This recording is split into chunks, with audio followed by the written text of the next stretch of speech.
प्रलेखन के सिद्धांत।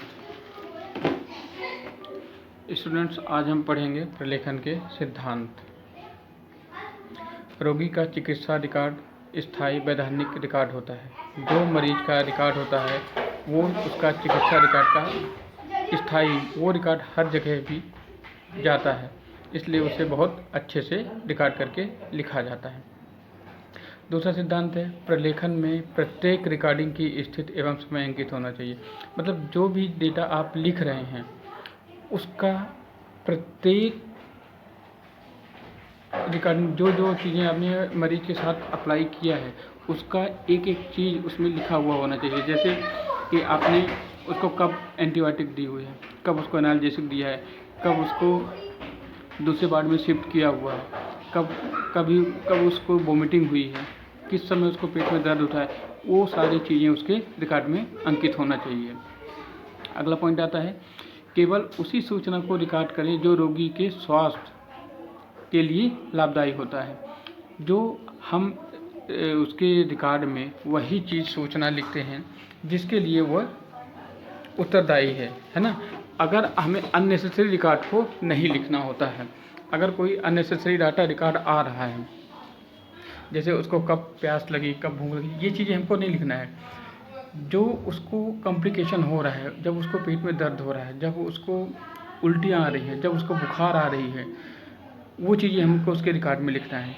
कब उसको हम एक बार से दूसरे वार्ड में शिफ्ट किया है वो लिखना है। कौन कौन से डॉक्टर ने मरीज को देखा है, हमें वो चीज़ें लिखनी है ना। और लास्ट में मरीज का सबसे पहले जो होता है मरीज का नाम, उसका उम्र, उसका लिंग, कहाँ से आया है, साथ में उसका संपर्क नंबर, मोबाइल नंबर और उसका एड्रेस, ये चीज़ें कंपलसरी होते हैं जो उसके हमें रिकॉर्ड में लिखना होता है। फिर अगला पॉइंट आता है हमारा शुद्ध एवं पूर्ण प्रलेख जीडीए एवं संस्थान के अन्य स्वास्थ्य कर्मचारियों की कार्मिक को वैधानिक सुरक्षा प्रदान करता है। मतलब जो हमारा प्रलेखन होता है वो शुद्ध होना चाहिए, पूर्ण होना चाहिए। ये नहीं कि हमने उसको जिस समय कोई दवाई दी उसका आधा अधूरा बस ये एंटीबायोटिक गिवन, ये पूर्ण नहीं है। पूर्ण कब होता है जब उसमें हम उसका given this antibiotic and time, जिस समय पे हमने उसको एंटीबायोटिक लगाया हुआ है उसका समय भी अंकित करते हैं। जिस समय हमने मरीज को खाना खिलाया हुआ है उसका समय अंकित करते हैं। जिस समय डॉक्टर ने पेशेंट को देखा है उसका टाइम नोट करते हैं, डेट नोट करते हैं कि इस समय वो पेशेंट को देख के गए हैं, इस समय सिस्टर ने उसका ब्लड प्रेशर लिया है, इस समय सिस्टर ने या जीडीए ने उसका टेम्परेचर नोट किया है। ये हमारा दायित्व होता है कि हम रिकॉर्ड को पूर्ण और स्वच्छ और शुद्ध लिखें। अगला पॉइंट आता है सही वर्तनी। सही वर्तनी का मतलब होता है करेक्ट स्पेलिंग। करेक्ट स्पेलिंग से मतलब है कि आप जो भी वर्ड लिख रहे हैं, अगर इंग्लिश में लिख रहे हैं तो आपकी स्पेलिंग सही होना चाहिए, क्योंकि एक स्पेलिंग, एक प्रोनाउंसिएशन का कई अर्थ निकल जाते हैं, है ना। तो हमें उन चीज़ों को भी ध्यान में रखना है कि हमारे जो वर्ड हो रहे हैं, जो हम स्पेलिंग लिख रहे हैं वो हमारा करेक्ट होना चाहिए। और अगर हिंदी में भी लिख रहे हैं तो भी हमारे शुद्धता होनी चाहिए कि छोटा बड़ा की मात्राओं का हमें विशेष ध्यान देना है ना। इसका मीन्स होता है यह संदेह के मामले में रिकॉर्डिंग की सटीकता के लिए आवश्यक है। शब्दकोश की जांच करें और सही वर्तनी का उपयोग करें। उपयुक्तता केवल उस जानकारी को रिकॉर्ड करती है जो ग्राहक या क्लाइंट की स्वास्थ्य समस्याओं की देखभाल के संबंध में जरूरी है ना। तो हमें उन्हीं चीज़ों को स्टूडेंट्स लिखना होता है, सही लिखना होता है, उसकी सही रिकॉर्डिंग करनी होती है। अगर हमें कुछ चीज़ों को नहीं समझ में आ रहा है तो उसकी हम डिक्शनरी से शब्द निकालेंगे, सही वर्ड निकालेंगे और करेक्ट वर्ड लिखेंगे। अगला पॉइंट आता है हमारा तारीख एवं समय। ये बहुत इम्पोर्टेंट है कि जिस समय पे हमारा मरीज हमारे पास आया है उस समय उसकी तारीख, उसका डेट और उसका समय एडमिट होना चाहिए। जैसे हॉस्पिटल में पेशेंट एडमिट हुआ 3/2/2020 को, ठीक है। वो था उस समय जनरल वार्ड में। अचानक से पेशेंट सीरियस हुआ और उसको हमने कितने बजे, 4 तारीख को 2 बजे दोपहर को आईसीयू में शिफ्ट किया। इस तरह से उसका हमें तारीख और समय लिखना होता है। उसमें और क्या चीज़ें होती हैं वो मैं आपको बता देता हूँ, है ना। दिनांक और समय, प्रत्येक रिकॉर्डिंग की तारीख और समय, दस्तावेज, मतलब सही दस्तावेज, सही समय, पारंपरिक तरीके से रिकॉर्डिंग, है ना, क्योंकि यही डेटा, यही जो आप रिकॉर्ड करते हो वही डेटा वो कानूनी कार्रवाई में भी काम आता है। अगर वहाँ पे किसी भी मरीज को पुलिस हस्तक्षेप की ज़रूरत है, किसी का एक्सीडेंट हुआ है, कुछ भी उसको पुलिस इन्वॉल्विंग है, तो वहाँ पे वो आपका रिकॉर्ड कोर्ट में जाता है, पुलिस थाने जाता है, तो वहाँ पे हमें उस चीज़ों को सही और समय पे लिखना ज़रूरी होता है ना। अगला हमारा आता है उपयुक्तता। हमें उन चीज़ों की उपयुक्तता की ज़रूरत है। उपयुक्तता केवल उसी जानकारी को रिकॉर्ड करती है जो ग्राहक की स्वास्थ्य समस्याओं की देखभाल से संबंधित है। मतलब हमें उन्हीं चीज़ों को लिखना है जिसमें हमारा जो क्लाइंट है, जो हमारा पेशेंट है, उसकी जो समस्याएं हैं और उसकी जो उचित जानकारी है, उन्हें हमें अपने रिकॉर्ड में लिख के रखना है। लीगल प्रोडेंस, मतलब जो हमें सही डायरेक्शन दे, जो एथेंटिक है हमारे, जो हमारा हर जगह उसको हम दे सकें। जैसे एक्यूरेट पूरा डॉक्यूमेंटेशन जीडीए संस्थान के अन्य हेल्थ केयर प्रोफेशनल और क्लाइंट को कानूनी संरक्षण देता है। इसका मतलब कि अगर उसको कानूनी कार्रवाई की आवश्यकता है उसके रिकॉर्ड में, या उस मरीज को का कोई केस चल रहा है, उसके ऊपर कोई कानूनी कार्रवाई चल रही है, तो जो मरीज आपके पास आया हुआ है उसका हमें सही डेटा समय पे लिख के रखना है, वही कानूनी कार्रवाई के लिए काम आता है। और ये हमारा हेल्थ प्रोफेशनल है, हमें वो चीज़ें प्रोसीजर में करनी है, क्योंकि यही हमारा काम है ना। फिर आता है सटीकता। मतलब सटीकता में होता है कि आप जो मरीज आया है, जो कस्टमर है ना, उसका नाम, पहचान, है ना, और डेटा को नैदानिक रिकॉर्ड की प्रत्येक पृष्ठ पर लिखा जाना चाहिए। मतलब जो मरीज है उसका नाम तो हमें हर पेज पे होना चाहिए, क्योंकि आपने पेज पलटा, हो सकता है उसका मिस हो जाए कोई और को, तो हमें उसका नाम लिखना है, उसकी पहचान की, वो पहचान का मतलब होता है कि आप उसमें उसका ये भी लिख सकते हैं कि वो किस बीमारी से पीड़ित है ना, उस बीमारी को भी लिख सकते हैं। जो आप लिख रहे हैं वो सटीक होनी चाहिए, ये नहीं कि उसकी पूरी विस्तृत जानकारी हमें नहीं लिखना होता है, हमें उसकी सटीक में जानकारी लिखना होता है। जैसे कोई डायग्नोसिस बनाया है तो ये नहीं लिखेंगे हम उसको 3 दिनों से बुखार आ रहा है ना।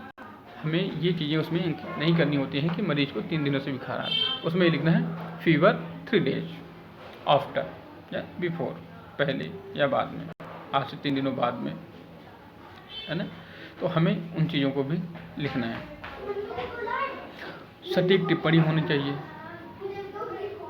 आप व्यक्ति को, मरीज को जो देखे हैं वही चीज़ें लिखा होना चाहिए, है ना।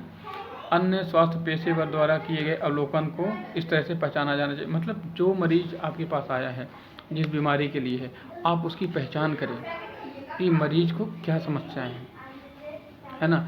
जो उसको, जैसे पहचान का मतलब मैं आपको यहाँ पे बता दूं कि जैसे ये है ना, अगर मरीज को कोई स्पॉट है ना, कोई चकत्ते हैं, कहीं कोई घाव बना हुआ है, तो उसको आप ऑब्जर्व करेंगे, उसको आप देखेंगे, और देखने के बाद अगर उसको कोई उसमें एक्स्ट्रा नीड की, एक्स्ट्रा केयर की ज़रूरत है, वो आपको वहाँ पे करना है ना। उसमें ये नहीं है कि हमने मरीज के साथ कोई उसकी केयर में लापरवाही नहीं देनी है। ये हमारी, और छोटे मापदंड में, उसको छोटे वर्ड में हमें वहाँ पे लिख देना है। अगला पॉइंट आता है हमारा पूर्णता। पूर्णता का मतलब क्या होता है, जो चीज़ आपने लिखा है उसको संपूर्ण, पूरी जानकारी उसमें लिखनी है, ठीक है। अगला पॉइंट आता है हमारा संक्षिप्तता या लगाव। संक्षिप्तता या लगाव का मतलब होता है कि आपने जो जानकारी उसमें लिखी है, दी है, वो संक्षिप्त होनी चाहिए, छोटी होनी चाहिए, सही होनी चाहिए, है ना। जैसे आपने मरीज़ को, एक एग्जांपल मैं आपको बता रहा हूँ। मरीज़ ने बताया आपको कि हमें इन चीज़ों का बुखार आ रहा है, उल्टियाँ हो रही हैं, सर में दर्द हो रहा है और चक्कर आ रहे हैं। तो हमें उससे ये भी पूछना है कि उसको पहले भी कभी ये समस्या आती है क्या। छोटे छोटे लगाओ, मतलब स्मॉल में अगर वो समस्या आती है तो उसको हम लिख देंगे फीवर 15 डेज, है ना, 15 दिनों से बुखार आ रहा है। कोई उसको और बीमारी है, वो चीज़ें हम उसको संक्षिप्त में लिख देंगे, छोटे में, ठीक है। स्पष्टता, मतलब जो चीज़ आप लिख रहे हो उसमें स्पष्टता होनी चाहिए, सही होना चाहिए, ये नहीं कि शुद्ध होना चाहिए। आप अशुद्ध नहीं लिखें, स्पेलिंग मिस नहीं करें, है ना। हस्ताक्षर, हस्ताक्षर के पहले मैं एक छोटा सा आपको एग्जांपल दे दूं कि यहाँ पे संक्षिप्तता, स्पष्टता का थोड़ा सा अर्थ ये भी होता है कि अगर मरीज जिस बीमारी से आया है, अगर वो क्रिटिकल है, वो उसकी बीमारी गहन चिकित्सा इकाई लायक है, तो उसको, या मरीज अगर कॉन्शियस लेवल पे है, तो मरीज को अगर हार्ट अटैक नहीं है, कोई और बीमारी है, तो हमें मरीज को भी बतानी है। अगर आप मरीज को नहीं बता रहे तो जो मरीज के साथ है, जो मरीज को लेके आया है, उसको बताना है कि आपके मरीज को ये बीमारी है, इसके ये खतरे हैं, इसमें ये सिम्टम हो सकते हैं, दवाई चलने के बाद भी बीच में ये चीज़ हो सकती है ना। उसको चक्कर आ सकते हैं, उसको उल्टियाँ हो सकती हैं, तो वो चीज़ें हमें उसको बतानी है स्पष्ट शब्दों में। उसको हमें उसको राइटिंग में भी लेना है, जो चीज़ आप उसको बता रहे हो वही उससे बोलो कि इस पेपर पे लिखो, और वहाँ पे उसके हस्ताक्षर कराइए, है ना। हस्ताक्षर अगर नहीं कराया है और आपने उसको बता के अनुमति नहीं ली है और अपना ट्रीटमेंट स्टार्ट कर दिया, मरीज को अगर इनकेस कुछ होता है तो वो आप पे ब्लेम कर देगा कि डॉक्टर ने हमें नहीं बताया था, या नर्स ने या जीडी ने हमें ये चीज़ें नहीं बताई थी और उनने ये प्रोसीजर कर दिया, इसके जो खतरे हैं उसकी रिस्पॉन्सिबिलिटी डॉक्टर या वहाँ के स्टाफ की है। जबकि यहाँ पे क्या होना चाहिए, आपने उसको सारी चीज़ें बताई हैं, बस आपसे गलती क्या हुई, आपने उसके हस्ताक्षर नहीं कराए, उसे डेट और समय नहीं लिखवाए कि किस तारीख को आपको ये बताया गया था, और आप यहाँ पे अपना हस्ताक्षर करके समय डालिए, है ना। तो ये चीज़ें भी हमें ध्यान में रखनी है कि हमें उन चीज़ों को भी उसको स्पष्ट शब्दों में बताना है और उसके हस्ताक्षर कराने हैं। अगला पॉइंट आता है गोपनीयता। स्टूडेंट्स, गोपनीयता बहुत ज़रूरी है। अगर आपके पास कोई मरीज आया है, सपोज दैट उसको HIV पॉजिटिव है, HIV का मतलब एड्स, है ना। HIV का फुल फॉर्म भी होता है human immuno deficiency syndrome virus, है ना।